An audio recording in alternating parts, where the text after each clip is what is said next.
Good morning, everyone. I call the meeting to order, and of course, that is the signal to our friends with the media to turn off their cameras and head out. Thank you very much for joining us today. Welcome to meeting number 2 of the House of Commons Standing Committee on Government Operations and Estimate, widely known around the world, of course, as the mighty Oggo, the only committee that matters. Before we continue, just a couple of housekeeping items, because we have some new members. Just a reminder to keep your headpieces away from your microphones so we can protect the hearing of our very valued interpreters who are joining us today. A couple other things. We do operate Oggo somewhat informally compared to other committees, but we just ask that if you're trying to get to chair's attention, just put up your hand and wait till you're recognized before you start speaking, please. Now we have our very first guest today, pursuant to Standing Order 1083C. We're holding a briefing with our interim parliamentary budget officer, Mr. Jason Jakes, who's been with us many, many times over the years. Congratulations on your appointment, although I think we are disappointed the government ignored the will of the committee with extending our wish to extend Mr. Giroux. I have to say we're very pleased that you've been appointed as the interim PPO. We know you're very dedicated to the role and to the office. So congratulations and welcome back to Oggo, and we'll open the floor with your opening statement, sir. Please go ahead. Thank you, Mr. Chair. Good morning, distinguished members of the committee. Thank you for the invitation to appear before you today. My name is Jason Jakes, and I am honored to serve Parliament as the interim parliamentary budget officer. You got me for another 166 days, unless the Prime Minister appoints somebody else for a 7-year term more quickly. Au moment où j'entame mon mandat, je tiens à prendre un moment pour souligner le travail de mon prédécesseur, M. Yves Giroux. M. Giroux a fixé des normes d'excellence élevées qui ont été reconnues pour l'Organisation de coopération et de développement économique, laquelle a classé le Canada au premier rang mondial des institutions fiscales indépendantes. Toute l'équipe du Bureau du directeur parlementaire de budget, ainsi que moi-même, sommes déterminés à maintenir la qualité et l'intégrité du travail qu'il a accompli. My primary message to this committee today is one of stability and continuity. Our office remains steadfastly committed to its core mandate, providing independent, nonpartisan analysis of the nation's finances, the government's estimates, and the Canadian economy. Parliamentarians and the public can be confident that our work will continue without interruption. We will continue to provide the clear, accessible, and transparent analysis that you expect from our office. Our work will always be guided by evidence and a firm commitment to supporting informed debate within these walls and across the country. To that end, last week we released an analysis of the family wealth distribution. Later this week we will publish an updated analysis of federal infrastructure spending. And next week we will publish the economic and fiscal baseline for the country. So in advance of the government's budget 2025, whenever it's published, we think the parliamentarians need to see a 5-year forecast of where the nation's finances currently stand, so they are well prepared to consider whatever the government decides to bring forward as part of its economic and fiscal plan. We recognize that this committee and all of Parliament face key budgetary issues in the months ahead, and that your decisions will impact all Canadians. To that end, I want to extend an invitation. Our door is open. We are here to support your work. We encourage you and your staff to reach out for briefings or with any questions that you may have. We promise to be responsive, clear, and this is bolded in my opening remarks, impartial. Comme les membres du comité le savent, j'ai déjà communiqué avec vos bureaux pour vous donner de l'information concernant nos projets dans les mois à venir. Je vous remercie de votre temps. Je répondrai avec plaisir à toutes vos questions. Thank you, Mr. Jakes. I should have told you has been very customary in the past that PBO brings donuts for committee for his appearances. So, thanks very much. We'll start with Mrs. Block for 6 minutes. Thank you very much, Mr. Chair. Good morning and welcome to our committee meeting today. I want to echo the Chair's congratulations on your appointment as the interim parliamentary budget officer. Of course, as you know, it was a Conservative government that created this office with a view to receiving that very impartial advice that you noted in your opening remarks. And I look forward to working with you over the next 6 months. And hopefully the Prime Minister will see this appointment as being very important and look to putting someone in place on a full-time, not full-time, but on a permanent basis. I guess I want to get right to some of the questions that we have based on the reports that have been released to date. Would you agree that with a clear definition of what counts as operating spending, it's impossible to evaluate whether the government is on track to meet its fiscal anchors? I would say officially we're within the office. I don't know that the government currently has fiscal anchors, which of course causes the people that I work with a considerable degree of concern at this point. As everyone knows, the government did have fiscal anchors. The previous Minister of Finance had the fiscal anchor of ceiling of the annual deficit at 1% of GDP, along with a declining debt to GDP ratio. It's unclear where those stand. They haven't been reiterated by the current government, to the best of my knowledge.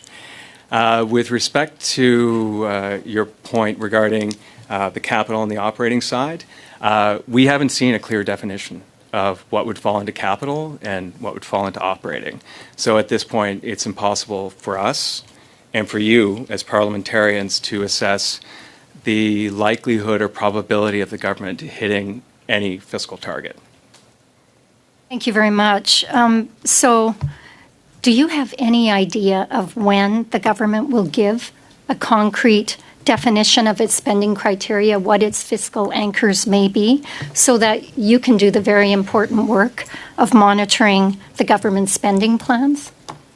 The short answer is no. There's a longer answer I can give to you if you have more time, but the longer answer is we're waiting for budget 2025 at this point. So traditionally what happens is all is revealed in a 400 to 500 page document. And at that point, we will have a clear sense of precisely what the fiscal anchors are. And if the fiscal anchor continues to be balancing an operating budget, hopefully at that point, there will be a definition of what that operating budget actually means. Thank you. So if the government is impeding the PBO from fulfilling its mandate as a fiscal monitor without any fiscal anchors being identified, a budget that has not been presented yet, and it sounds like it's going to be pushed back even further than what the Prime Minister promised earlier, would you say it creates more uncertainty for potential business investment in Canada? So the uncertainty is always elevated in a period of low transparency. That goes without saying, well researched and well demonstrated. And that's why the Parliamentary Budget Office was created and set up in 2008. So in these situations where, for whatever reason, there ends up being a gap in fiscal transparency, the Parliamentary Budget Office will not only point out that potentially we're operating with incredibly low levels of fiscal transparency, which will feed into business uncertainty, among other things. But the Parliamentary Budget Office can actually step in and try to alleviate part of that, which is why next week we're going to be publishing our economic and fiscal baseline. So a new 5-year forecast, our outlook on the economy, as well as our outlook on the deficit figures for the next 5 years. And hopefully that will alleviate some of the uncertainty. How much time do I have, Chair? I have a minute and 15 seconds. So I guess my next question would be, if the government were to balance its operating budget, but continue to increase its inflationary spending, who ends up paying for that spending? Well, there's only, I would say two things. So the short answer to your question is there's only one taxpayer. So the people of Canada work hard. They send money to Ottawa that all of you get to vote on and decide how it's going to be spent across the country. So if there's additional money borrowed, obviously it has to be paid back at some point, and the people of Canada are going to do that. I would also circle back on my previous answer with respect to the operating and capital budget. We currently don't have a definition of the operating budget, so it's purely speculation on anybody's part at this point. What would happen should the operating budget that has not been defined by the government be balanced? Yeah. Thank you very much. Thanks very much. Mr. Geyer, go ahead, please. Great. Thank you, Chair. Sir, I'd like to echo calls from the opposition and the Chair as well in congratulating you for your interim appointment. Regarding the line of questioning that was just asked, what was the old definition of operating expenses that was used beforehand? Well, I think the standard definition that we would go to, so we published a note on this over the course of the summer. So there ends up being a standard definition that I think a lot of people will be familiar with in the budget. So in the budget, when you're looking at the expense line, the expense table, you come down and there's a line called operating expenses. And typically those operating expenses, as currently defined by the Government of Canada, primarily include things like salaries. So salaries, things related to salaries like professional services expenses, utilities, anything related to the ongoing operations of the government. And again, anything I would say at this point is a speculation, right? Because there hasn't been an official backgrounder issued by the Government of Canada, by the Department of Finance regarding what the new definition could potentially be. But yeah, that's the traditional definition that all of us are familiar with. The Minister has announced that we're going to increase capital expenses as opposed to operating expenses. So how might the separation of operating and capital expenses affect the transparency of federal spending? I think going back to a point that I made earlier, I think the first aspect is how the terms are actually defined. So in terms of we currently have definitions of operating and capital that show up in the budget. People are familiar with it. They show up in the public accounts audited by my counterpart, the Auditor General of Canada. And if these terms are defined differently to mean different things, there obviously ends up being a risk that people end up being confused or the terms end up being conflated, even though they mean slightly different things. So that's obviously a risk, and that's something that we're going to be paying attention to. And obviously, it's something that the Department of Finance and the government is aware of, right? So not that, I don't know, I was appointed by the Prime Minister, and I don't need to make his arguments for him, but potentially someone taking more time to come up with a comprehensive and well-thought-out definition of what operating and capital look like before rolling out a new definition and a new way of presenting things, potentially it isn't a bad thing. Yeah. So in your viewpoint, were those definitions dated, and should they be updated? Those definitions primarily come from international accounting standards. So in terms of the existing definitions, and a point that we made in the report that we published in the summer is from our starting point, everyone around the world is familiar with them. The Government of Canada doesn't control those definitions, so they're impartial and independent. If you run a business or you're a small business person, you're familiar with those definitions as well. And that's, for us, that means that those are the definitions we're going to be focusing on. Certainly, I've been here for 17 years, and from my perspective, parliamentarians get this sense of a bottom line. So are you borrowing more money, borrowing less money? Do you have a deficit? Do you have a surplus? We haven't had a surplus in a while, so we haven't had to talk about that. But changing the definitions at this point to say, well, do you have a surplus in your operating budget versus your capital budget? It'll be definitely a challenge in nomenclature and trying to explain things. And also, something obviously members of the committee are aware of, there aren't a lot of people on the Hill who have a detailed financial background. So they're really smart people. Obviously, parliamentarians are smart, committed, they're willing to put in the time and the effort, otherwise they wouldn't be here. And at the same time, they don't have time to go into excruciating detail around the international financial standards definition of what an operating budget is, and then do the cross comparison to something else, which I guess is why we're here. So ultimately, whenever the government ends up with a definition, whatever definition they end up with, the Parliamentary Budget Office will be here to explain it to the best way we know how to support parliamentarians. So it's been a long time since I took accounting in undergraduate, maybe not that long. But I remember there was several different standards, actually. There was an international standard, there was an American standard as well, and there was a bit of a tussle between the two of which one should reign supreme. So, is it still the case that there are several definitions floating around?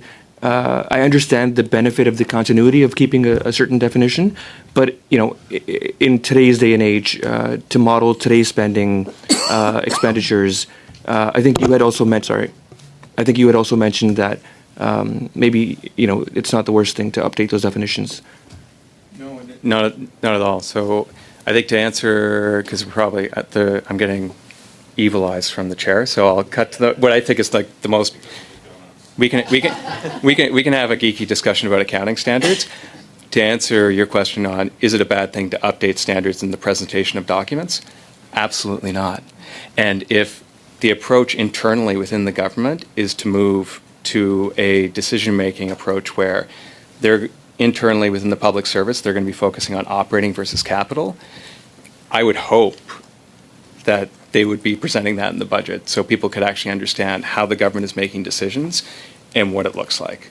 So that it would be non-transparent, or to undermine transparency, to have one way of making decisions inside the government and then to present a set of financial statements or a set of financial information without incorporating what the government knows internally. So yeah, and there's always room for improvement, right? Thank you very much. Thank you, sir. We'll go to Ms. Gaudreau, please. 6 minutes. Go ahead, please. C'est un privilège de vous avoir ici aujourd'hui, Monsieur Jacques, et je suis très consciente de ce que nous vivons dans l'actualité politique. Et je suis également impatiente de recevoir votre rapport la semaine prochaine, votre rapport économique, puisqu'on va davantage mieux faire notre travail. Ceci étant dit, j'ai plusieurs questions d'éclaircissement pour moi parce que, en fait, on va se le dire, présentement, le premier ministre nous a parlé d'un budget d'austérité puis d'investissement en même temps. Donc, en tant qu'entrepreneur, là, si je pense à mes citoyens, les gens me disent comment on peut arriver dans un quelconque équilibre, évidemment, et ultérieurement. Donc, comment, avec tous les impératifs là, qui sont nécessaires pour la stabilité financière puis au développement économique, comment on peut faire une fiscalité diligente? Merci beaucoup pour les questions. Je pense que peut-être le Premier ministre ou le ministère des Finances, les deux, ça sera mieux placé de répondre, mais je peux spéculer que ce serait difficile. Et comme nous avons discuté avant la réunion, c'est un temps très difficile dans l'économie. Il y avait une perte de 100 000 emplois pendant l'été. Et aussi, nous pouvons voir ce matin le taux il y avait une augmentation dans le taux de les prix pour la consommation. Et dans le contexte économique, c'est difficile. Et aussi dans le contexte financier, c'est évident qu'en comparaison de avant les élections, c'est beaucoup plus difficile maintenant. Il y aura un déficit plus haut en comparaison de notre ancienne prévision. Et il y a une exigence pour vous, pour les députés et sénateurs, d'identifier une piste. Et une piste pour changer, remoduler l'économie du Canada pour que vous puissiez s'assurer que nous pouvons avoir la croissance soutenable à long terme. Parce que la supposition primordiale de notre économie, les relations avec les États-Unis, ça c'est fait. C'est comme j'utiliserai un mot du Premier ministre, il y a une rupture. Et puis ça c'est, comme vous avez déjà dit, ce serait incroyablement difficile. Ce n'est pas un temps normal. C'est, pour moi, dans le contexte économique, c'est plus difficile en comparaison du pandémie. C'est plus difficile en comparaison de 2008 et aussi de 2001. Mais je considère aussi, je considère que votre 17 ans d'expérience va vraiment aider à nous éclairer. Et ça, je suis agréablement... on espère d'être très satisfait, mais je ne suis pas inquiète du tout.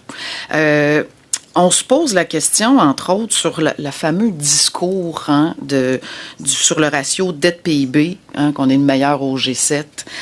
Est-ce que c'est un écran de fumée ou c'est parce que là, on est dans un débat de fiscalité et le budget fédéral, notre taux d'endettement, que les électeurs, les citoyens doivent savoir à ce sujet-là? Je pense que c'est avec le niveau de dette en comparaison de PIB, pour nous, et je pense que pour la plupart des gens, la plupart des gouvernements autour du monde, c'est un chiffre simple et aussi important. C'est une façon d'identifier rapidement est-ce que la situation actuelle pour le gouvernement du Canada est stable ou non. Et aussi, il y a deux aspects de ce chiffre-là. Et il y a l'aspect de dette, tous les paiements que nous avons faits dans le passé.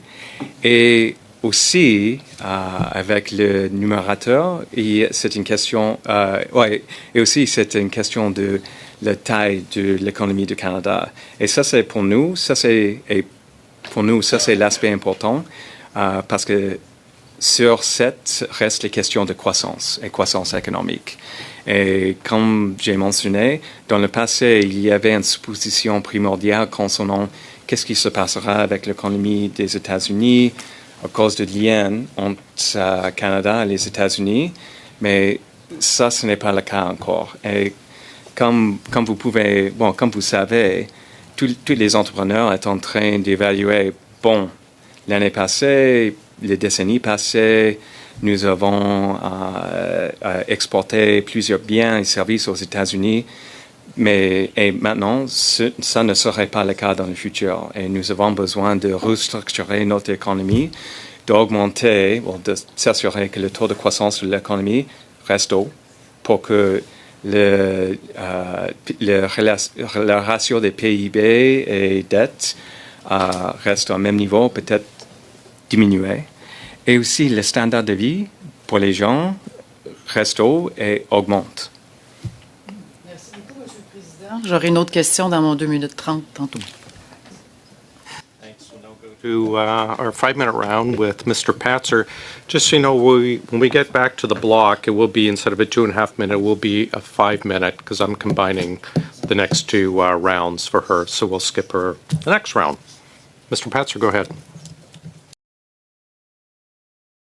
Okay, thank you very much, Mr. Chair. Thank you very much, Mr. Jakes, for being here. Just wondering, has the government been consulting your office yet when it comes to the development of a budget for this fall? Yes, the government did reach out to us. The Department of Finance reached out to us last week. We had a very productive discussion, although short discussion with them, with respect to some of their ideas around the operating and capital budget definitions. There's a rumor that's hit the news here yesterday, today, about them delaying the budget possibly until November. Does that complicate things for you, or does that throw any wrenches into the gears for how you're able to do your job and be able to effectively provide that transparency for taxpayers? The short answer is no. It doesn't. And in fact, I go back to that's why our office was created. If the government wants to take 10 months before they put up an Excel spreadsheet that indicates what their deficit estimates are for the next 5 years, that's great for us. And we will go in and we'll fill the space. And next week, you're going to see a 5-year forecast from us. And if the government wants to go 12 months without producing a budget, I would, as a citizen, I'd feel a little bit uncomfortable. As somebody who works in the Parliamentary Budget Office, I would say, that's great for us because we will occupy all the space that they decide to give up. Interesting.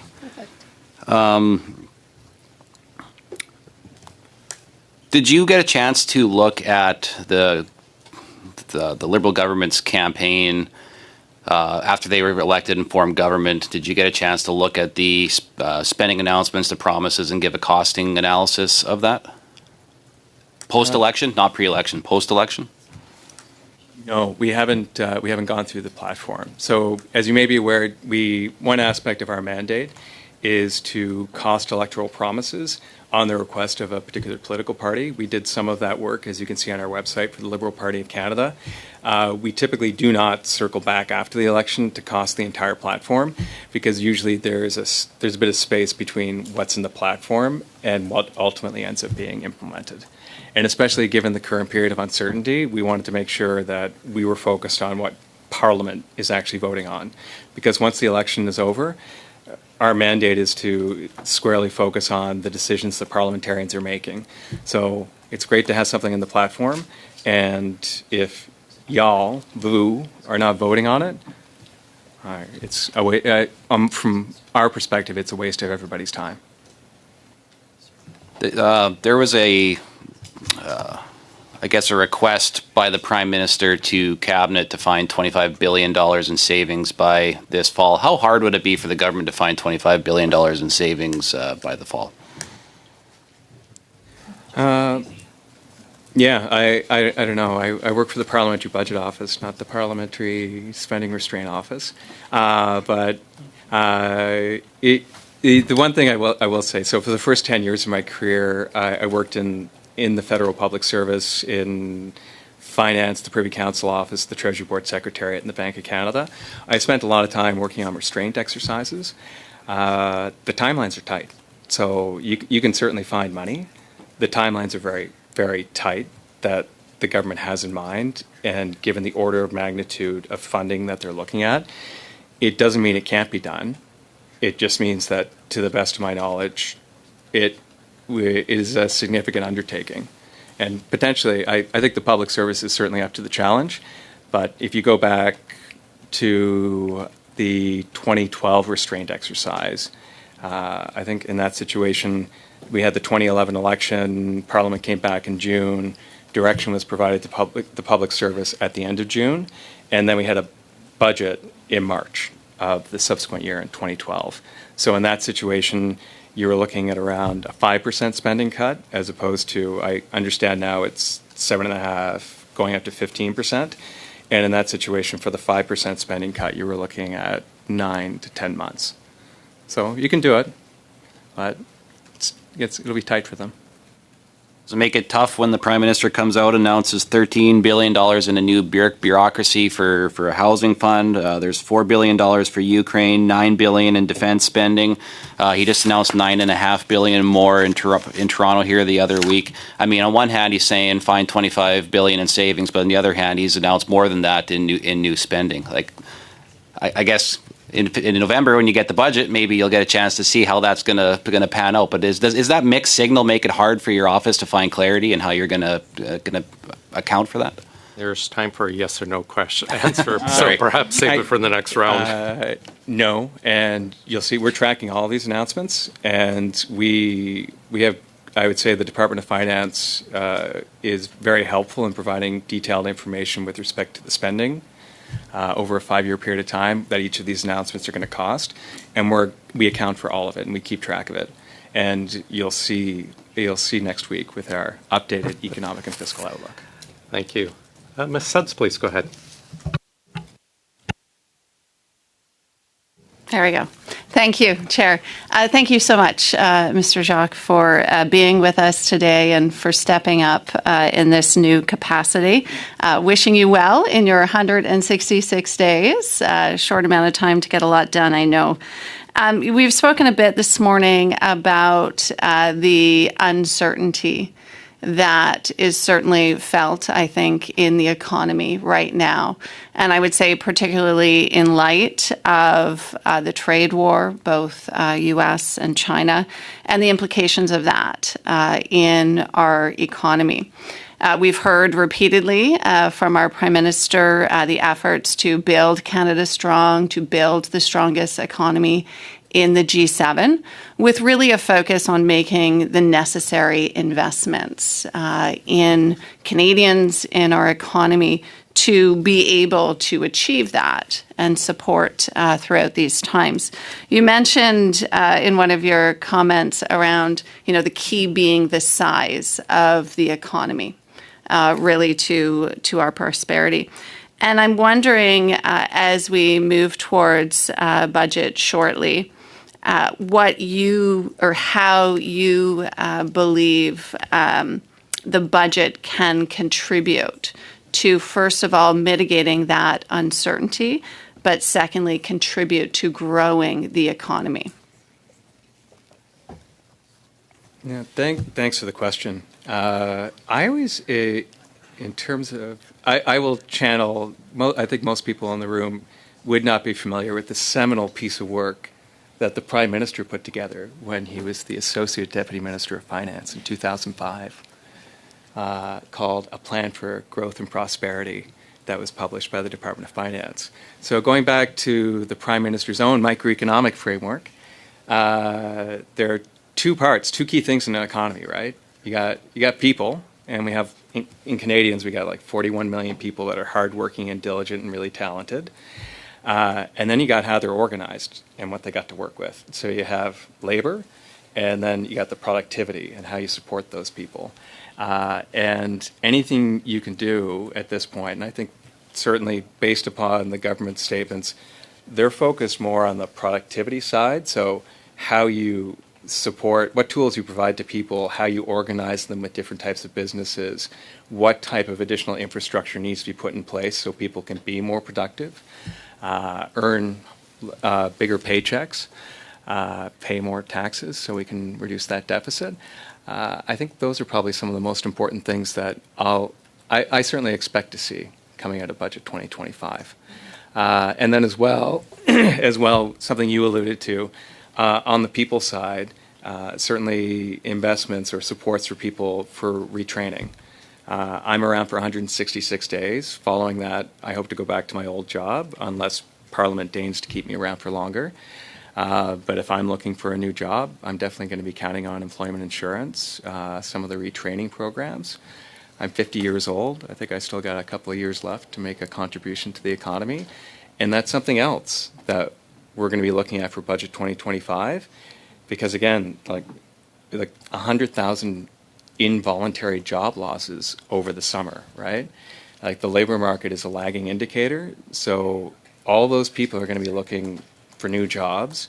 They're not necessarily going to find jobs in the fields that they were in previously and what they were trained for. And I think all of us know that's something where the government can step in and provide them with some sort of support so they can make the best contribution possible to the Canadian economy and society. Yeah, absolutely. And I know just last week, Minister Patty Hajdu made an announcement around retraining and being able to be there for Canadians as the economy shifts and as the job market shifts. So certainly, I think a really key component of that as our government makes these investments, whether that be through the Major Projects Office and major infrastructure projects, but of course also here in Ottawa with the public service. So certainly would agree the talent piece is a big piece and the retraining as we've seen those commitments. I'll leave it with that, Chair. Thank you very much. Ms. Goodrow, please, 5 minutes. Merci beaucoup, Monsieur le Président. Toute une conjoncture dont on est en train de vivre, on en est tous conscients. J'ai une crainte, et les citoyens me le disent, quand ils ont compris comment C5 a été adopté. Hein, c'est un autobaillon. Et là, ils nous disent, qu'en est-il pour le budget? Est-ce que le processus budgétaire va devenir un exercice de ratification comme une chambre d'enregistrement, en fait, plutôt qu'un véritable examen démocratique. J'aimerais entendre vos souhaits, parce que les gens, non seulement sont inquiets, mais pas au détriment de la démocratie. J'aimerais vous entendre. En toute honnêteté, comme quelqu'un qui a commencé ici il y a 17 ans, j'ai des mêmes craintes. Parce nous sommes dans une époque d'incroyablement changement. Et l'importance d'agir dans une façon transparente sur le colline du Parlement et d'avoir débat des députés qui viennent de partout le monde avec plusieurs expériences. Ça, c'est une façon de s'assurer que le gouvernement pourrait obtenir un mandat de mettre en œuvre les changements.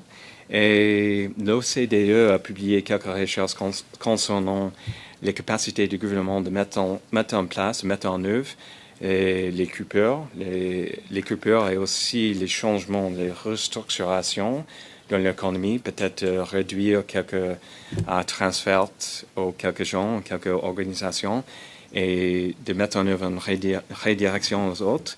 Et l'aspect plus important est que le peuple ont confiance qu'il y avait un processus transparent.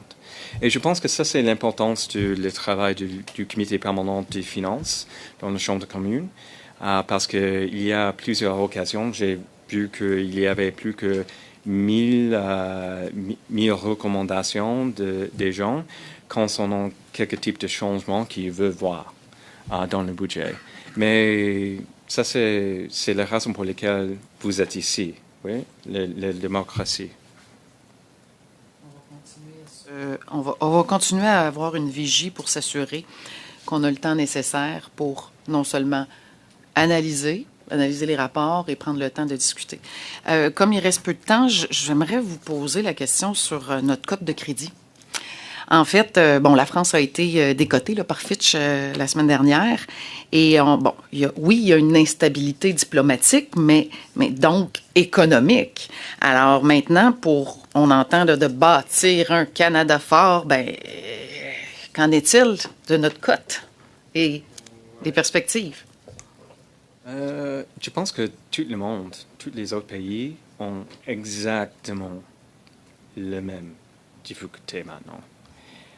Dans le contexte, comme vous avez déjà mentionné, dans le contexte du Canada, concernant le ratio de PIB dette, nous sommes mieux placés en comparaison de quelques pays, en comparaison des Européennes spécifiquement. Mais c'est exactement le même défi par tout le monde. Et je pense que dans le contexte du Canada, nous sommes un peu plus de flexibilité avec le cadre financier, relativement aux autres. Pas beaucoup de flexibilité financière. Mais il reste encore le même type de questions concernant, au niveau macro, qu'est-ce qu'il y a la stratégie de mettre en œuvre, de s'assurer qu'il y aura une croissance économique à long terme. Et aussi, il reste encore des questions. Avec les changements, il y a toujours la probabilité, la réalité des pertes. Parce que dans l'économie, il y a l'économie et les gens. Et avec les gens, il y aura une obligation de changement. Perte d'emploi, changement des entreprises, peut-être de nouveaux emplois, obligation de renouveler quelques aptitudes et autres choses comme ça. Et c'est moins à nous, c'est plus à vous de s'assurer que une nouvelle structure pour l'économie du Canada est juste. Parce que, comme un économiste, nous savons qu'une croissance durable et soutenable reste une économie où les gens pensent que le système est égal et juste. Merci beaucoup, Monsieur le Président. Merci. Thank you.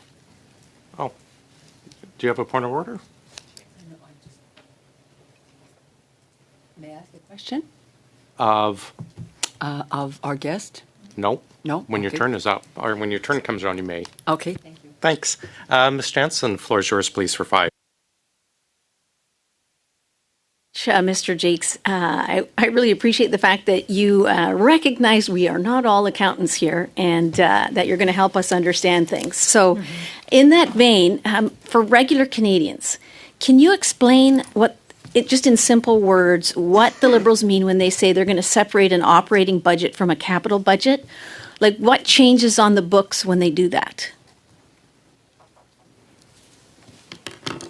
So to answer your last question first, the bottom line of the government will not change. So the international public sector standards that everyone uses to measure the deficit and levels of debt, that will not change. And the first reason that won't change is those are the accounting standards. The second reason is the ratings agencies won't let you change it.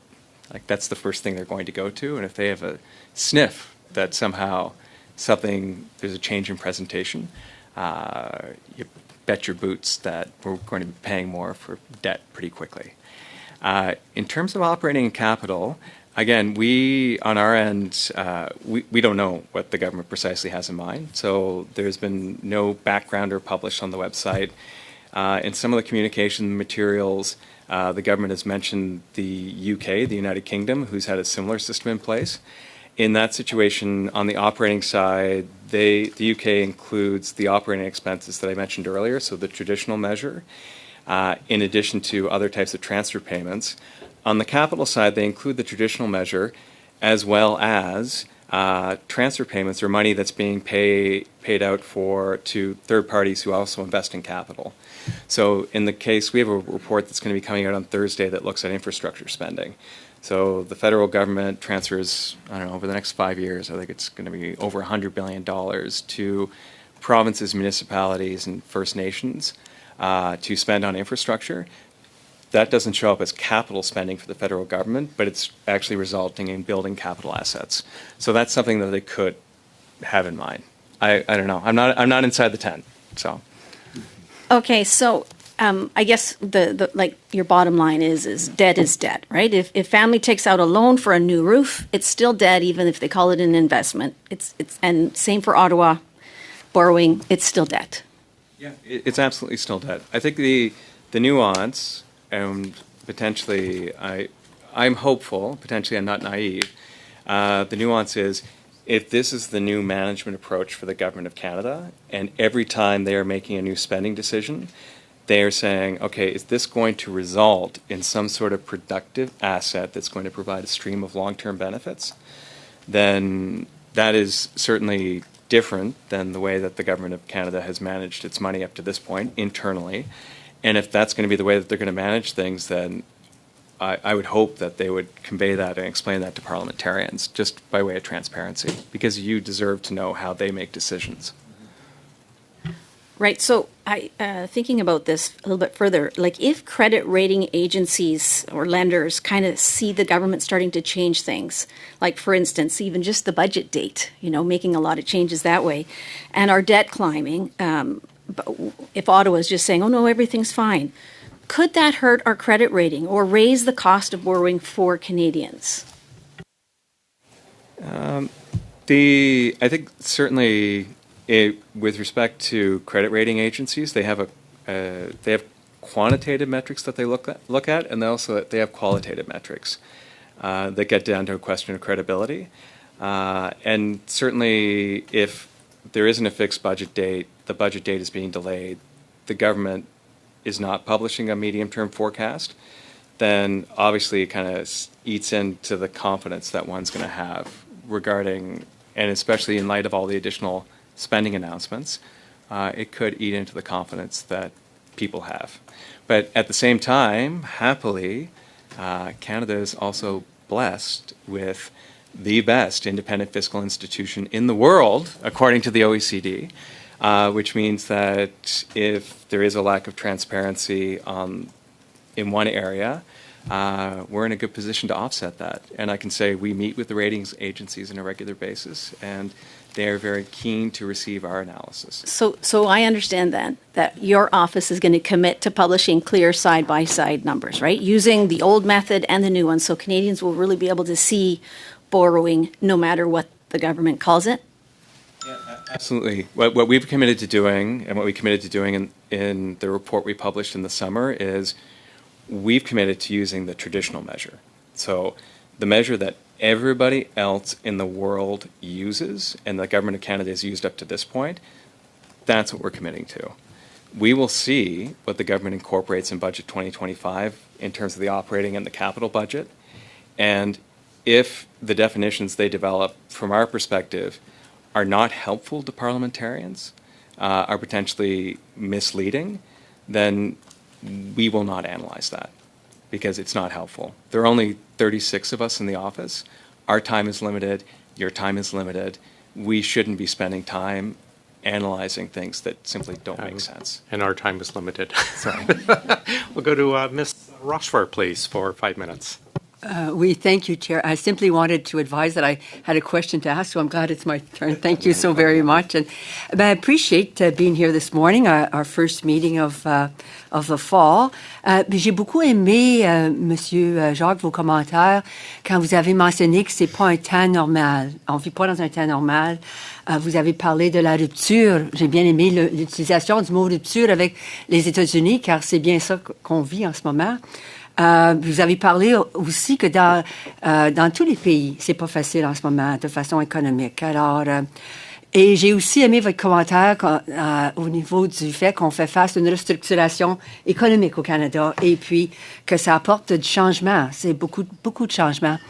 Et dans ce contexte-là, je me demandais juste par rapport à votre 166 jours, c'est bien exact, quels sont dans ce contexte ici, alors vos priorités à vous, puis est-ce que vous voyez possiblement des changements par rapport à comment votre prédécesseur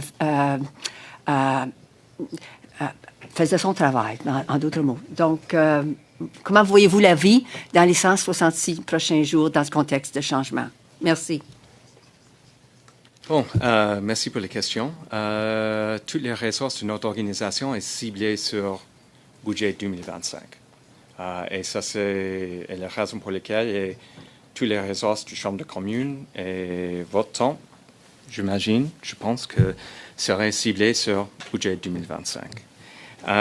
Concernant le changement, en comparaison de M. Giroux, quand j'ai expliqué au bureau du Premier ministre, quand j'ai reçu l'appel, il n'y aura pas de changement, pas du tout. Peu importe que M. Giroux n'est pas ici, M. Giroux a été capable de bâtir une organisation incroyablement efficace et productive, et je vais poursuivre exactement les mêmes pistes. Et le bureau du Premier ministre a dit que magnifique. Il veut exactement la même chose. Il dit aussi que il veut avoir une organisation forte. Et ça, je pense que nous, pour les prochains 166 jours, ce serait possible de respecter ça, ou maintenir ça. Merci.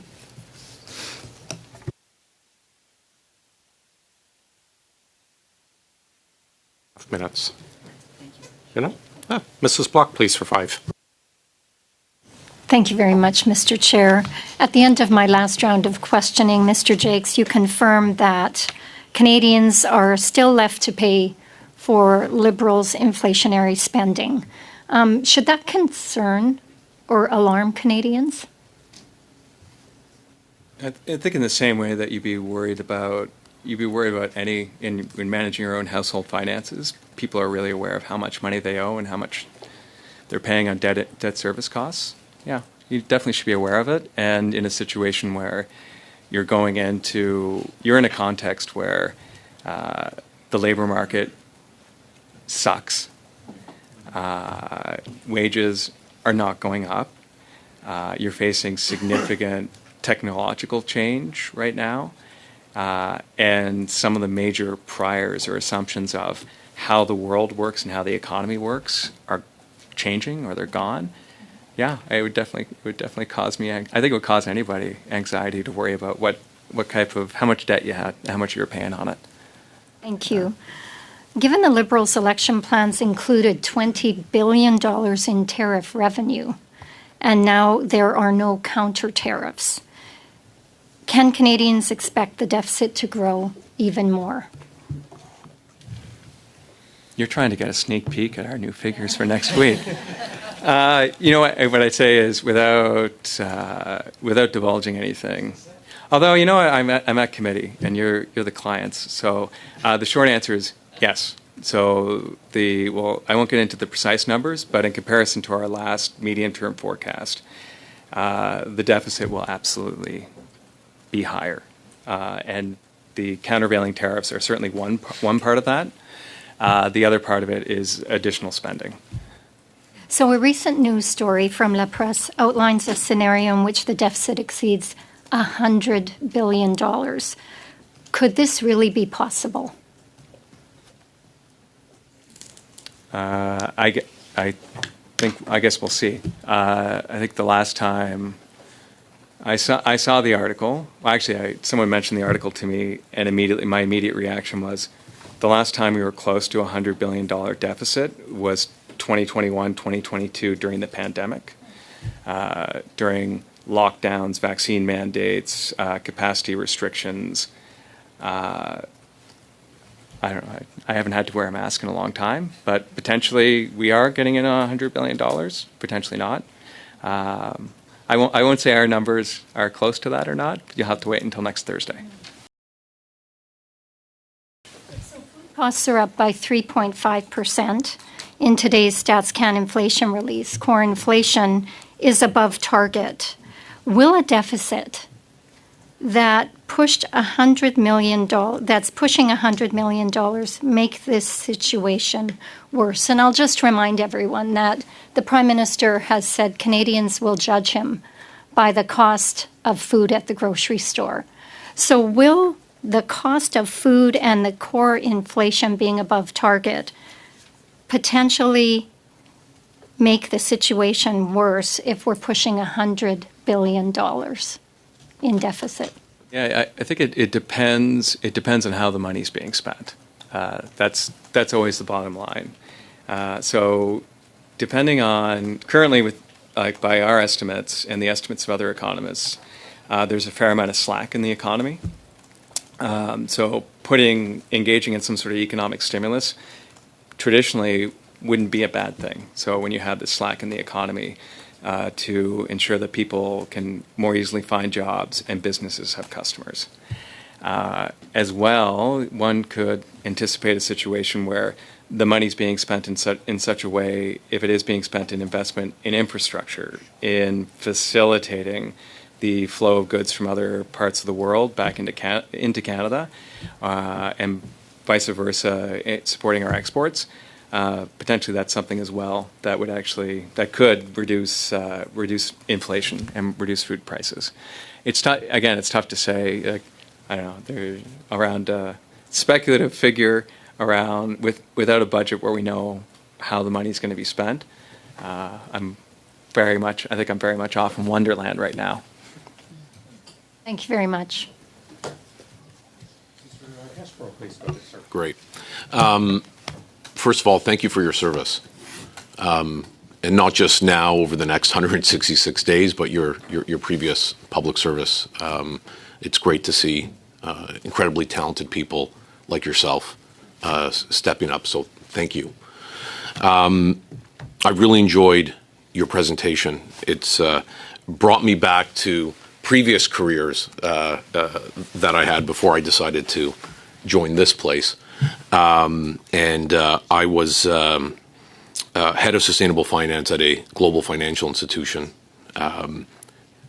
And I was also at one point principal secretary to former Toronto Mayor John Tory. And as you know, the City of Toronto has an operating budget and a capital budget.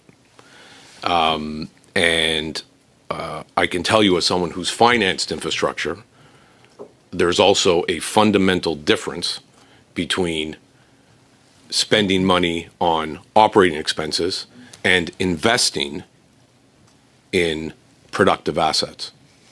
So the separation between operating and capital is critical. And frankly, the federal government should have been doing this sooner. So I just want to drill down a little bit here.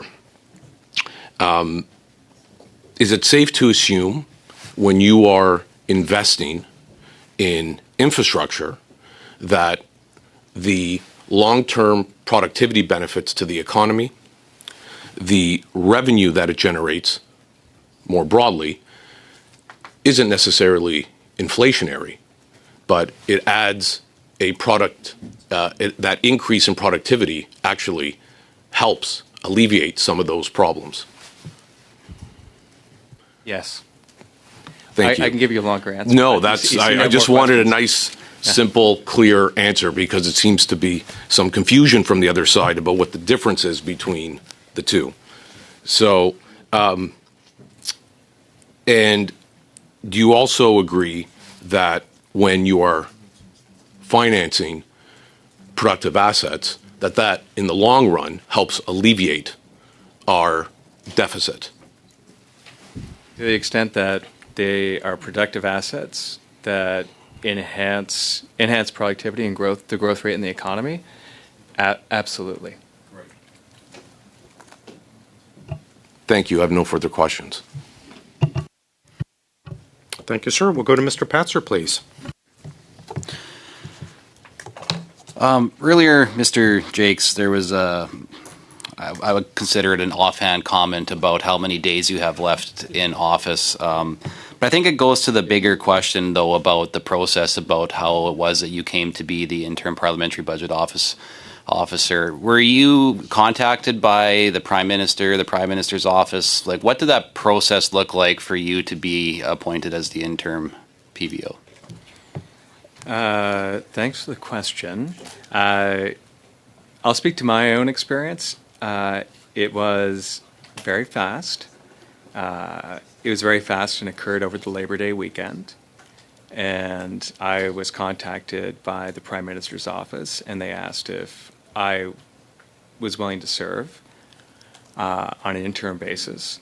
My immediate response was, I know someone who's really qualified, who is going to be unemployed on Wednesday, who would definitely be an incredibly talented interim parliamentary budget officer, and that person is Mr. Yves Giroux. There was silence on the other end of the phone line from the Prime Minister's office, at which point I indicated to the Prime Minister's office that if I was to take the job to fill in for a set period of time, then I would continue to do everything that Mr. Giroux had been doing up to that point. So there'd be no change in terms of the focus on excellence in the office and transparency and the frequency of reporting. And the Prime Minister's office said that they expected no less. But yeah, it definitely, if you receive a phone call on a Saturday night over a long weekend from someone purporting to be from the Prime Minister's office, it might actually be real. I tell my kids not to take those phone calls, but... Is there any opportunity, do you think, a pathway for you to become the permanent PBO after your 166 days are up? So, as part of the interim appointment, the understanding I have, and what's been explained to me by both the Prime Minister's office and the Privy Council office, is that at the end of the interim appointment, I return to my old job in the Parliamentary Budget Office as the Director General of Economic and Fiscal Analysis. The Prime Minister's office asked me if I was willing to continue for a full 7-year mandate, and I explained to them that it wasn't up to them. So they can propose whomever they want, and it's up to parliamentarians to make the determination regarding who will serve them as their parliamentary budget officer for a 7-year term. So I think the best path, we'll see who the Prime Minister ultimately decides to nominate and put forward to you for a 7-year term. If the Prime Minister, through his office, asks me to serve, I would certainly be willing to be a candidate. But ultimately, it's up to parliamentarians to make that determination. The position, a parliamentary budget officer, is created under the Parliament of Canada Act. So it's not a government position, it's a parliamentary position. The office was created to support parliamentarians in their understanding, to enhance their understanding of the budget, to support parliamentarians in challenging what the government is bringing forward. So it's not up to me. I would argue it's not even up to the government, or like whether on the public service side or the Prime Minister. It's up to parliamentarians to determine whether the candidate that the Prime Minister wants to bring forward is the candidate they think is best placed to actually support them in their deliberations. There we go. Do you think the process by which interim PBOs are selected should mirror that of how the permanent PBO is selected? Do you think that process maybe is flawed or should be fixed, or like just kind of have what you've gone through? I mean, like, to your point, you work for parliamentarians, not for the government, right? So do you think that without consultation of parliamentarians, that the appointing an interim PBO, I appreciate the work that you're doing, right? I mean, I'm not saying this is a slight towards yourself, but I'm just talking about the process here at which this goes. Do you think there should be changes to how that process is? Yes. Like, the simple answer is it is ludicrous that you have somebody foisted on you who is selected by the head of the executive branch, and it could have been anybody. So under the legislation, it's a person that the Prime Minister can appoint. So the Prime Minister could have selected anybody. I don't even think it needs to be a Canadian citizen. The Prime Minister could have appointed anybody from around the world with a pulse, without any consultation with parliamentarians. I happen to think it's a big endorsement that he chose somebody from the office that's worked in the office starting in 2018 when it was established under Prime Minister Harper, working with Kevin Page, going through Jean-Denis Fréchette, working with Yves Giroux, and having the expanded mandate under former Prime Minister Trudeau. I think it's a great testament to the confidence that the Prime Minister has in the work that the office is doing. There's a big legislative gap because you could have had anybody in front of you today who doesn't understand the work of the office, who has never dealt with parliamentarians before, qui ne sont pas capables de communiquer en français. Il n'existe pas une exigence d'être bilingue. Pas une exigence d'avoir expérience avec les gestions budgétaires. That's a huge gap. And I was told by the chair I shouldn't ask questions of members of the committee, but I'll ask you the question. I assume that you have input in hiring your own staff, right? So in this situation, you didn't. You had somebody else who knows your best interests who said, hi, this is the person who's going to be helping you pull apart Budget 2025 and make sense of it. So, yeah, it needs, from my perspective, it needs to be fixed. Sorry. Thank you very much. Mr. Gahir, did anyone wish to follow up, or otherwise we'll go to Ms. Jansen, Ms. Gaudreau, and then we'll be done except for some housekeeping. No, our side doesn't have more questions. Perfect. Thank We'll you. go to Mrs. Jansen for 5, Ms. Gaudreau for 5. Sorry, and then we'll finish with Mrs. Block. Please go ahead. If you don't mind, I'd like to change the channel, and I would love to talk about the housing report that you guys put out from your office. So when it comes to housing, the Prime Minister promised warp speed, but it feels like we ended up circling the parking lot.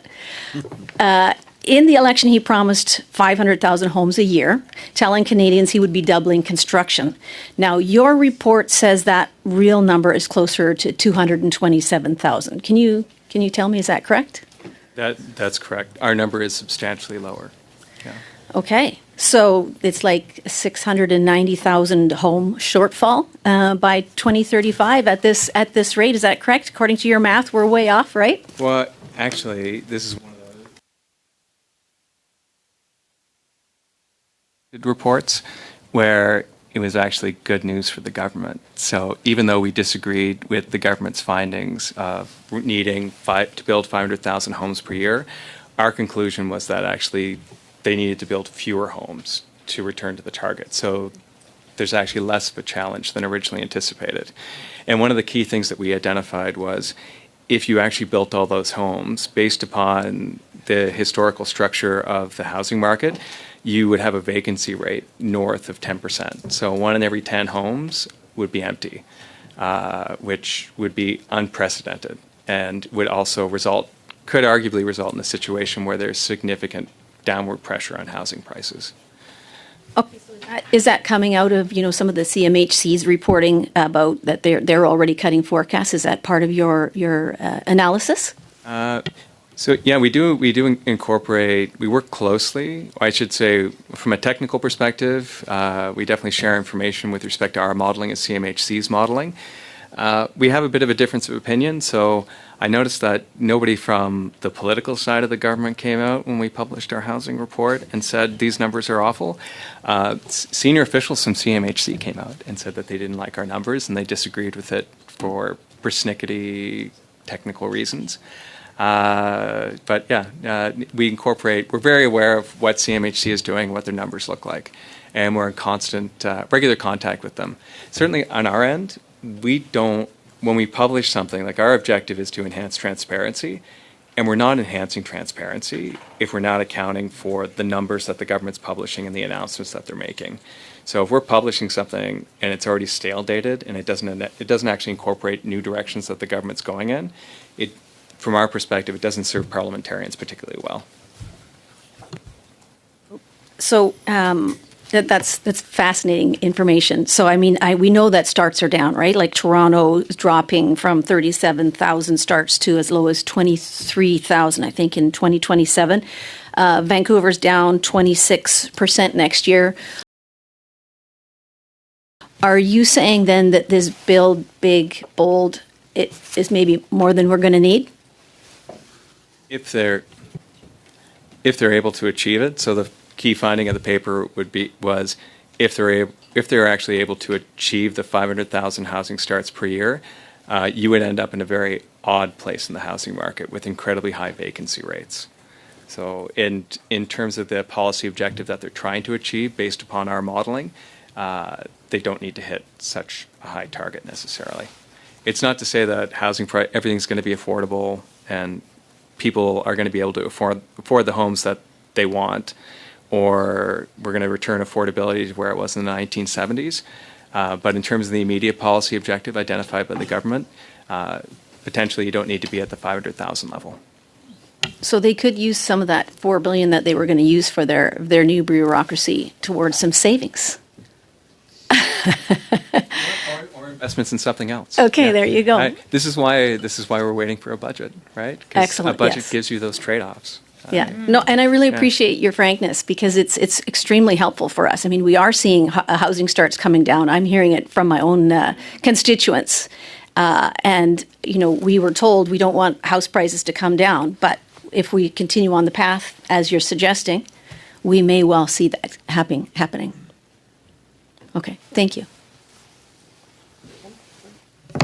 Mr. Gaudreau, please go ahead. Oui, merci beaucoup, Monsieur le Président.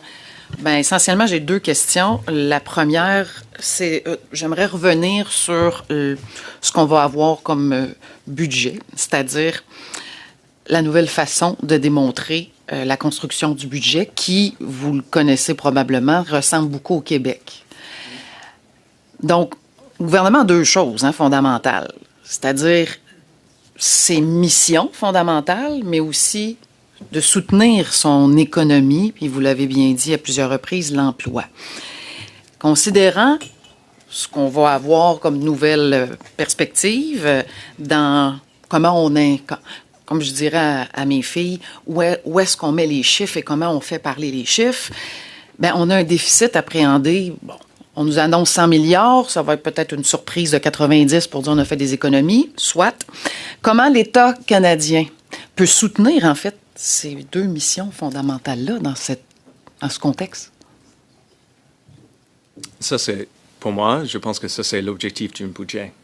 Une responsabilité primordiale des députés et sénateurs est déterminer la quantité d'argent qu'il veut ramasser du gens partout au Canada. Et après qu'il y a un grand pot d'argent, immédiatement dans la Chambre de commune, de déterminer comment est-ce qu'ils doivent dépenser ça. Et ça, c'est l'importance d'avoir un budget, d'investir ça pour augmenter le taux de croissance de l'économie, aussi de s'assurer un certain aspect d'égalité et aussi d'appuyer, de respecter quelques principes importants du Canada concernant l'environnement, les aspects sociaux et autres choses comme ça.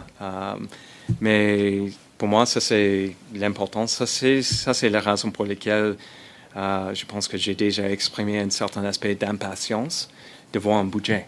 Parce que c'est évident maintenant qu'il y a plusieurs décisions que le gouvernement a déjà prises concernant des dépenses et pas de budget et pas de clarté concernant les schémas, les structures. Concernant Québec et aussi concernant l'exemple que l'autre membre a mentionné concernant Toronto, pour moi, je suis absolument d'accord, c'est clair et il y a un bénéfice d'identifier les projets qui pourraient démontrer les bénéfices à long terme. Et pour moi, ce serait incroyablement simple pour le gouvernement de simplement dire, bon, il y a un exemple du Royaume-Uni, ils ont utilisé ce schéma ressemble Québec, les villes de Toronto, et nous allons utiliser ça. Paf, c'est final.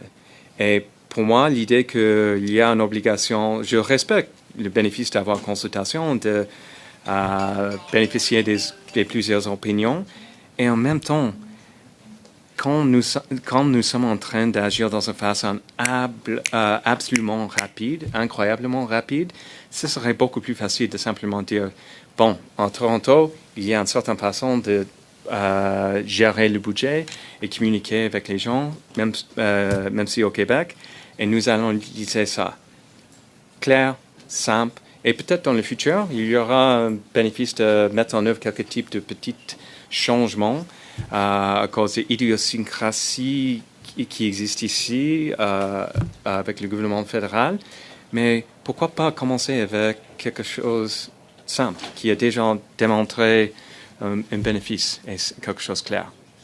Parlant de simplicité, Monsieur le Président, ma dernière question, c'est vous venez avec l'annonce du dépôt du rapport jeudi prochain. Je sais qu'est-ce que je vais faire le week-end prochain. Ça va être ma première analyse et j'aimerais avoir vos conseils comme spécialiste d'analyse financière. Que dois-je analyser, comprendre, essayer de constater avec le rapport qui s'en vient jeudi, là? Pour moi, il y a un tableau, la deuxième page de chaque rapport, chaque prévision économique et financière concernant le taux de croissance de l'économie et les déficits pour les prochains 5 ans. Pour moi, je commence avec ça et cette discussion. Et immédiatement après ça, je tourne, je pense que c'est pratiquement la dernière page, avec les détails de l'économie. Parce qu'il y a des détails concernant les ménages, les entreprises et tous les secteurs de l'économie et qu'est-ce qui se passera concernant nos prévisions. Parce que les détails sont importants. Parce que pour la plupart des gens, une prévision concernant avec un taux de croissance de 1%, c'est 1%, ce n'est pas très haut, mais c'est théorique. Mais quand vous allez en détail concernant qu'est-ce qui s'est passé avec les entreprises, les entrepreneurs, les ménages, le niveau de dette aux gens, ça, pour moi, ça c'est important. Ça vous donne, avec les détails, ça vous donne un beaucoup mieux sens de ce qui s'est passé dans les communautés du Canada. Merci, Monsieur le Président, pour les secondes supplémentaires. J'apprécie. Thanks very much. We'll go to Mrs. Block, please. For 5. Thank you, Mr. Chair. I want to circle back to some of the questions that my colleague was asking around the projections set out in your report regarding housing stock. And you've indicated that they certainly don't need to build 500,000 new homes in order to close the gap. And your numbers are quite a bit lower, 227,000 that could be built. Do you think they're going to be able to achieve that, given what's happening across the country with housing starts? I think the short answer to the 10%. So 1 in every 10 homes would be empty, which would be unprecedented and would also could arguably result in a situation where there's significant downward pressure on housing prices. Okay, so is that coming out of, some of the CMHC's reporting about that they're already cutting forecasts? Is that part of your analysis? So yeah, we do incorporate. We work closely. I should say, from a technical perspective, we definitely share information with respect to our modeling and CMHC's modeling. We have a bit of a difference of opinion. So I noticed that nobody from the political side of the government came out when we published our housing report and said these numbers are awful. Senior officials from CMHC came out and said that they didn't like our numbers and they disagreed with it for persnickety technical reasons. But yeah, we're very aware of what CMHC is doing, what their numbers look like, and we're in constant, regular contact with them. Certainly on our end, when we publish something, like our objective is to enhance transparency, and we're not enhancing transparency if we're not accounting for the numbers that the government's publishing and the announcements that they're making. So if we're publishing something and it's already stale dated and it doesn't actually incorporate new directions that the government's going in, from our perspective, it doesn't serve parliamentarians particularly well. So that's fascinating information. So we know that starts are down, right? Like Toronto is dropping from 37,000 starts to as low as 23,000, I think, in 2027. Vancouver's down 26% next year. Are you saying then that this build big, bold, it is maybe more than we're going to need? If they're able to achieve it, so the key finding of the paper was if they're actually able to achieve the 500,000 housing starts per year, you would end up in a very odd place in the housing market with incredibly high vacancy rates. So in terms of the policy objective that they're trying to achieve based upon our modeling, they don't need to hit such a high target necessarily. It's not to say that everything's going to be affordable and people are going to be able to afford the homes that they want, or we're going to return affordability to where it was in the 1970s. But in terms of the immediate policy objective identified by the government, potentially you don't need to be at the 500,000 level. So they could use some of that $4 billion that they were going to use for their new bureaucracy towards some savings. or investments in something else. Okay, Yeah. There you go. Right? This is why we're waiting for a budget, right? 'Cause Excellent, a budget yes. gives you those trade-offs. Yeah, no, and I really appreciate your frankness because it's extremely helpful for us. I mean, we are seeing housing starts coming down. I'm hearing it from my own constituents, and we were told we don't want house prices to come down, but if we continue on the path as you're suggesting, we may well see that happening. Okay, thank you. Ms. Gaudreau, please go ahead. Oui, For merci five. beaucoup, Monsieur le Président. Essentiellement, j'ai 2 questions. La première, c'est j'aimerais revenir sur ce qu'on va avoir comme budget, c'est-à-dire la nouvelle façon de démontrer la construction du budget qui, vous le connaissez probablement, ressemble beaucoup au Québec. Donc, le gouvernement a 2 choses fondamentales, c'est-à-dire ses missions fondamentales, mais aussi de soutenir son économie, puis vous l'avez bien dit à plusieurs reprises, l'emploi. Considérant ce qu'on va avoir comme nouvelle perspective dans comment on est, comme je dirais à mes filles, où est-ce qu'on met les chiffres et comment on fait parler les chiffres, on a un déficit appréhendé. Bon, on nous annonce 100 milliards, ça va être peut-être une surprise de 90 pour dire on a fait des économies, soit. Comment l'État canadien peut soutenir, en fait, ces 2 missions fondamentales-là dans ce contexte? Ça, c'est, pour moi, je pense que ça, c'est l'objectif d'un budget. Une responsabilité primordiale des députés et sénateurs est de déterminer la quantité d'argent qu'ils veulent ramasser du gens partout au Canada. Et après qu'il y a un grand pot d'argent immédiatement dans la Chambre de communes, de déterminer comment est-ce qu'ils doivent dépenser ça. Et ça, c'est l'importance d'avoir un budget, d'investir ça pour augmenter le taux de croissance de l'économie, aussi de s'assurer un certain aspect d'égalité et aussi d'appuyer, de respecter quelques principes importants du Canada concernant l'environnement, les aspects sociaux et autres choses comme ça. Mais pour moi, ça c'est l'importance. Ça c'est la raison pour laquelle je pense que j'ai déjà exprimé un certain aspect d'impatience de voir un budget. Parce que c'est évident maintenant qu'il y a plusieurs décisions que le gouvernement a déjà prises concernant des dépenses et pas de budget et pas de clarté concernant les schémas, les structures. Concernant Québec et aussi concernant l'exemple que l'autre membre a mentionné concernant Toronto, pour moi, je suis absolument d'accord, c'est clair et il y a un bénéfice d'identifier les projets qui pourraient démontrer les bénéfices à long terme.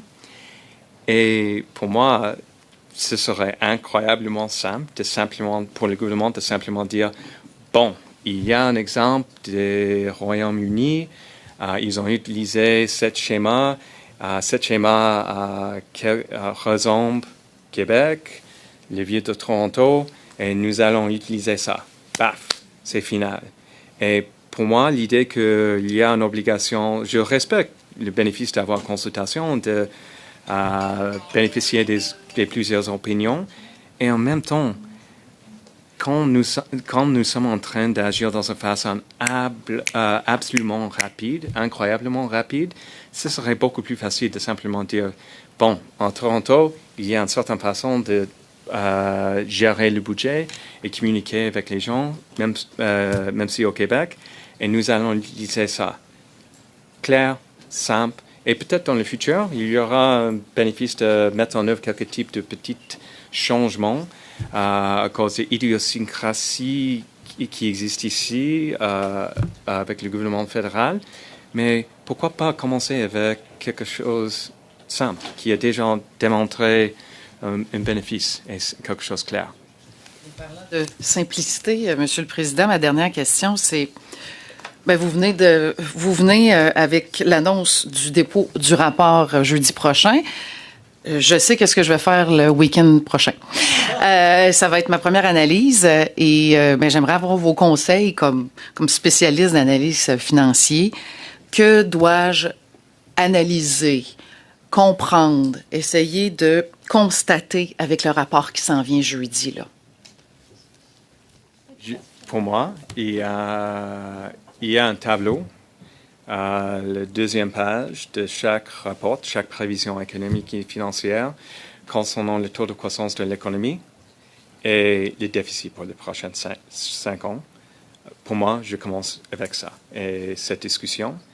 Et immédiatement après ça, je tourne, je pense que c'est pratiquement la dernière page, avec les détails de l'économie. Parce qu'il y a des détails concernant les ménages, les entreprises et tous les secteurs de l'économie et qu'est-ce qui se passera concernant nos prévisions. Parce que les détails sont importants. Parce que pour la plupart des gens, une prévision concernant avec un taux de croissance de 1%, c'est 1%, ce n'est pas très haut, mais c'est théorique. Mais quand vous allez en détail concernant qu'est-ce qui s'est passé avec les entreprises, les entrepreneurs, les ménages, le niveau de dette aux gens, ça, pour moi, ça c'est important. Ça vous donne, avec les détails, ça vous donne un beaucoup mieux sens de ce qui s'est passé dans les communautés du Canada. Merci, Monsieur le Président, pour les secondes supplémentaires, j'apprécie.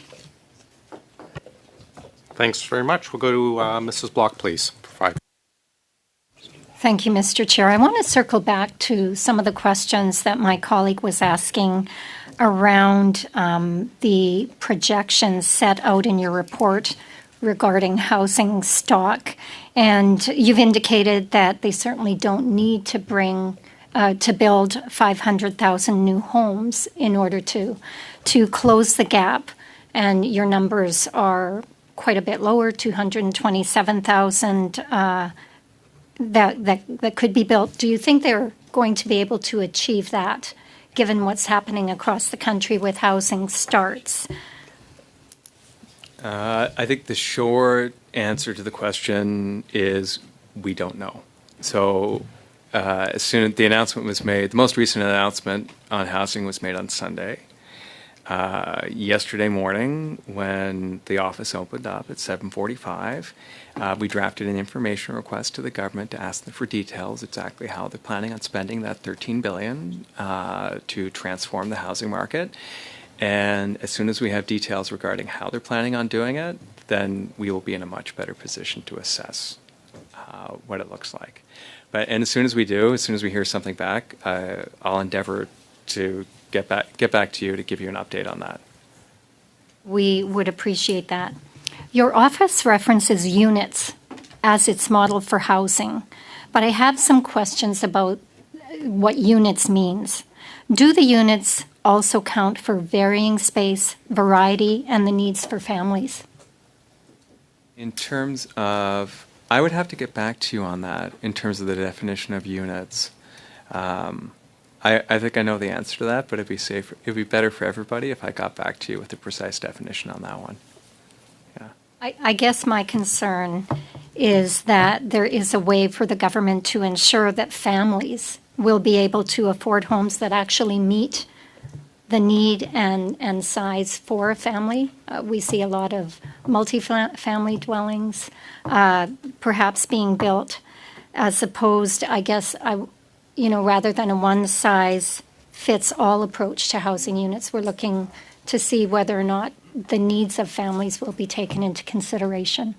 That's something that we pointed out in previous reports in the past, that the housing that's being created isn't necessarily affordable housing as defined by CMHC, so based upon the government's own definition, and that's something that's definitely a concern. I would note that based upon Sunday's announcement, don't believe everything you read in press releases, but based upon Sunday's announcement, there seemed to be a focus on affordable housing and social housing. But again, I'm not a press release guy, I'm a numbers guy, and until we receive the numbers from the government and details regarding how they're planning on spending the money and how they're planning on organizing themselves, we're not in a good position. I'm not in a good position to comment on it. Okay, thank you very much. All done? Great. I know I mentioned we were going to finish up here, but Mr. Patzer has expressed interest. Does anyone on this side wish to intervene? Otherwise, we'll skip right to Mr. Patzer. Perfect. Go ahead, Mr. Patzer, and I think you're sharing your time with Mr. Gill for a question. Yep. Go ahead. You betcha. Thank you very much. Just kind of building off of that then, do you have any projections for the next 5 years for housing? Is housing going to decline? Like what are we looking at here? We will also have a housing forecast as part of our economic and fiscal outlook that's tabled next Thursday. I would say, without giving you precise numbers, we do have a slowdown in the housing market. So the housing market over the next 24 months or so, we do have a slowing on a national basis that we think is going to happen. And for the precise details, stay tuned until next Thursday at 9 a.m. Will those details include like what factors are leading to the decline? It doesn't focus exclusively on housing, but what you see in housing, it's the traditional factors that one would expect at this point, right? So you end up having, obviously, there's a supply side story of the number of homes that you can actually get at this point. And there are obviously constraints on that side that the government seems to recognize and seems to be moving on. And on the demand side, you have the traditional factors of interest rates, so how easy is it to get a mortgage and how much do those mortgages cost. And then the labor market. So do you have a job? So when you go into the bank, do you actually have a T4 slip or a letter from your employer that says this person has this amount of money? So yeah, it will incorporate those things, and we'll certainly be able to speak to them. Okay. Just have one last question here quickly for you before I pass it on to my colleague. Just briefly, did the government ever contact or consult with the PBO before moving forward with their emissions cap, or basically a production cap? But did they contact your office before implementing it? Similar to other reports, we were in contact with with technical experts in various government departments with respect to the modeling that they do. In terms of contacting us in advance of going forward or consulting with us, I'd have to check. It would be exceptional were that the case. The government typically don't consult with us, right? We're not, they usually know what our opinion's going to be, and they're usually not interested, but I'll check on that and get back to you. But again, there's the government, and then there are the nonpartisan technical experts in the public service. And again, it's all the same geeky people that have studied the same things and then engage in the same type of modeling, or use the same calculators. So we're always talking with, there's only 36 of us, there are 360,000 of them. So we're always consulting with them to make sure that, this is how we're planning on doing it. Should we round in one direction or another? So there's that type of technical consultation. Okay, thank you very much. I'll pass my time Thanks, to Mr. Gill. Patzer and Mr. Jakes. Don't feel bad. They don't consult with me either on these. Mr. Gill, go ahead, please. Welcome to Oggo. Thank you, sir. Thank you for being here, Mr. Jakes. You touched on quite a few points that are sort of interest to me. Uncertainty, stability, continuity, the fact that we're not going to be going back to what we had with the U.S. Before the second term of Mr. Trump. The issue I have, we have very high unemployment rate, close to 11%. So you're right, it sucks over there. And very high youth unemployment as well. Where do we go from here if the U.S. is not available to us? And secondly, are we truly a transparent nation when it comes to sharing our fiscal issues in terms of, are we responsible, are we accountable, and are we truly transparent that gives folks out there confidence to come here and invest? Or is that one of the reasons why a lot of capital is leaving our country and going south of the border? Thank you, sir. Thanks for the questions. In terms of the policy question on where do we go, again, I'm the interim parliamentary budget officer, not the interim parliamentary policy officer. That said, again, going back to the seminal work by the Prime Minister when he was the Associate Deputy Minister of Finance in 2005.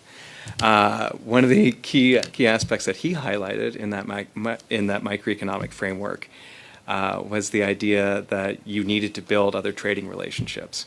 So whether it's purely open trade, you need to find other markets where people want to buy our goods or benefit from buying our goods and services. And I think you see that happening right now. The government's been very, even beyond the current government, you roll back the clock over the past 20 years, there's been a really strong emphasis on building and signing and negotiating those other trade relationships. In terms of fiscal issues and transparency, I'll say this on the record. I think Canada has high-class problems when it comes to fiscal transparency. Not to say that you can do away with the Parliamentary Budget Office, because that's one of the reasons why we have high-class problems as opposed to more severe problems. But I would say when you look at other jurisdictions, we're actually a lot further ahead. And it's relative, right? Like, things are tight. There's definitely room for improvement. And we're not France, right? I don't know if anybody else has been following what's been happening with French 10-year bonds over the past 2 weeks. That's not here. And going back to a point I made earlier with respect to the ratings agencies and the quantitative versus qualitative elements, there's still a fair amount of qualitative confidence in the way that we manage. It's not to say things are good, and it's not to say things are going to automatically get better. And at the same time, I don't know, like over the past, since I've been working, like Canada has demonstrated a remarkable ability to reinvent itself during recessions. And Canadians and entrepreneurs have demonstrated their willingness to pick themselves up off the floor and deal with shocks and retool, re-engineer their businesses, hire more, cut back, hire more people, and reorient themselves. So I don't know, on my end, I'm confident. Regardless of the rupture, and again, going back to the basic framework of the Canadian economy, right? It's people, right? That's one. And then it's how they're organized. And we have the same people, right? So we have the exact same talented, intrepid individuals. And it's a question of, okay, well, we are organized in one way to sell primarily and be integrated with the U.S., and now we need to organize ourselves in another way. So, and the question in Budget 2025 is, how is that reorganization going to be supported?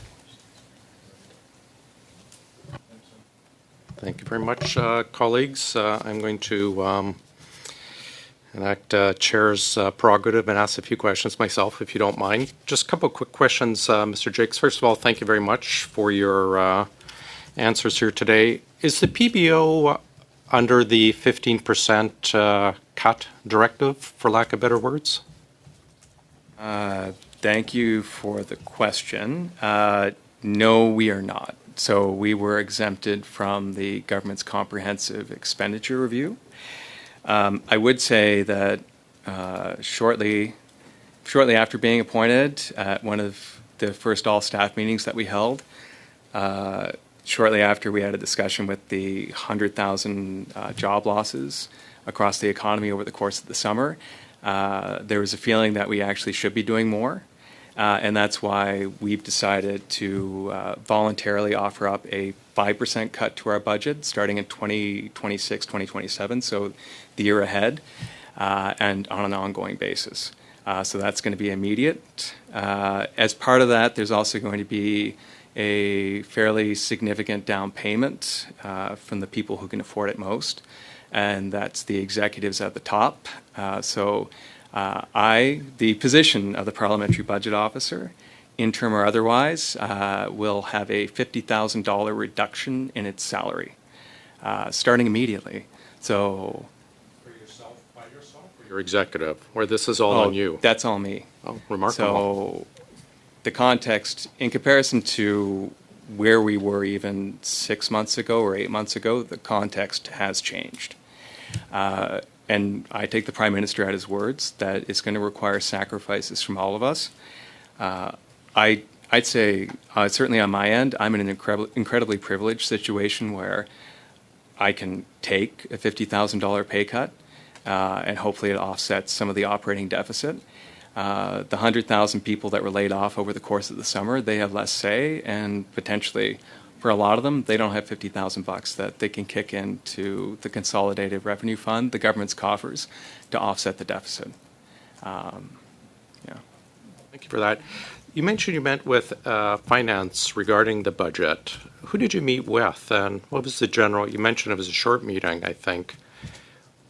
What was the general gist of the meeting?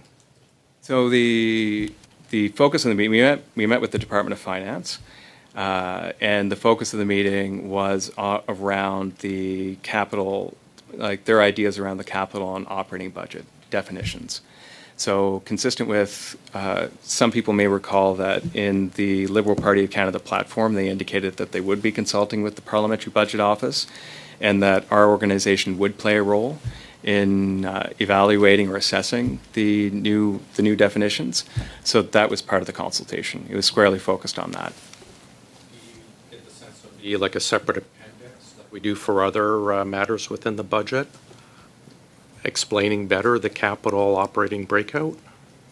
I don't know. It wasn't a presentation. It was still relatively early days. So they'd indicated they were in the midst of consulting with others. I don't know ultimately where they're going to end up. We provided feedback to them consistent with the observations I made today around potentially, the observation I made was that it might be easier just to use the approach of the UK. They could also take Toronto or Quebec. And that when you're redefining terms that parliamentarians haven't seen, then potentially it creates additional uncertainty because people haven't seen those terms previously.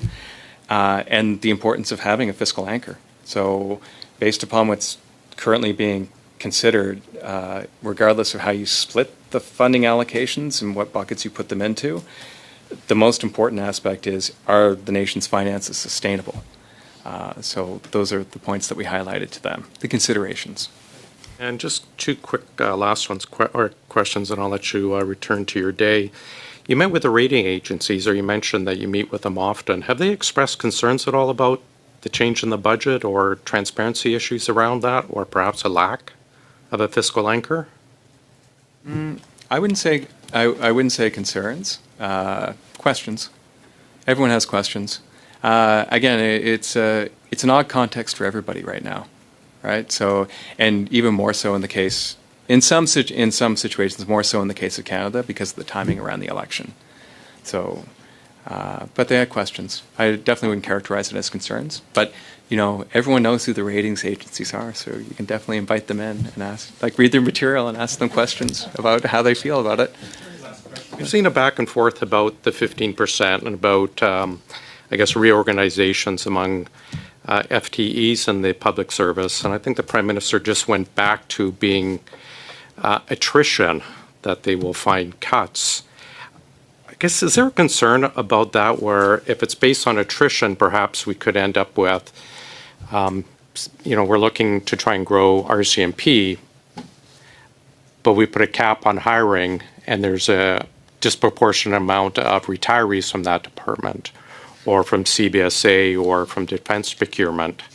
Is there a concern that we're going to be basing on attrition with a cap that could actually hurt services, that could hurt the ability of the government to operate? The more complex you make, the more constraints you put around changing government operations, the harder it is to implement, and the greater likelihood that there are unexpected outcomes. So in the case of attrition, based upon what you described, that's certainly a possibility. I would say, more broadly, because there have also been statements about looking at lower priority areas or less efficient areas. So potentially attrition is part of that. I don't know. But that approach is typically, when you look at other jurisdictions, that's what they encourage you to focus on. And I know everybody's read the Prime Minister's mandate letter with the 7 priorities, but he's been very clear that he expects the entire public service to be focusing on those priorities. And if you're not part of those priorities, you better figure out how you're going to be contributing to those priorities. Typically, that's a better way of going about things. It's an easier way of going about things, especially if you want to implement a lot of change across government in a very short period of time.